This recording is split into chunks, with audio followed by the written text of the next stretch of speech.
Bonjour les élèves, aujourd'hui je vous propose un petit exercice sur 5 points qui est tombé au bac S en 2013 en métropole.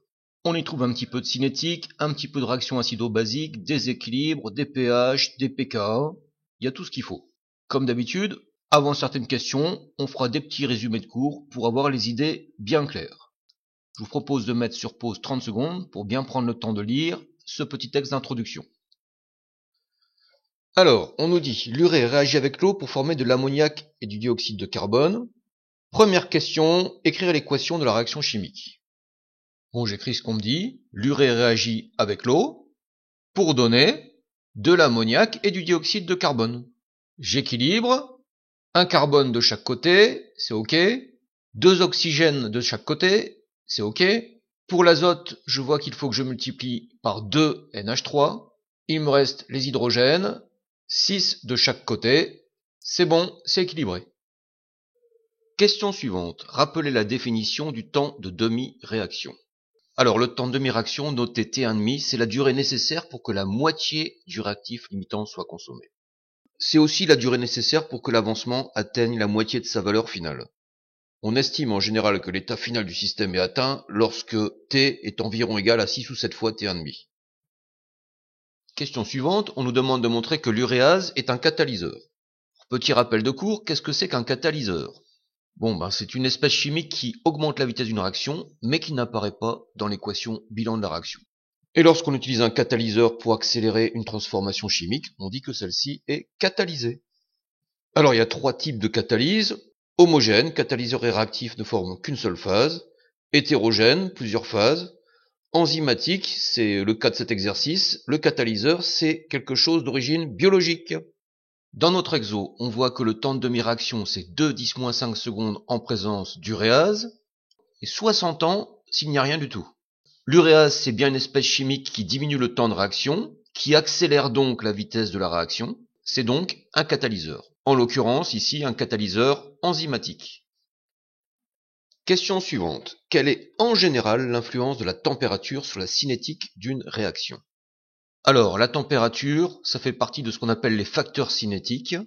Plus elle est élevée, plus l'agitation moléculaire augmente, plus il y a de choc entre les réactifs, donc la vitesse de la réaction augmente.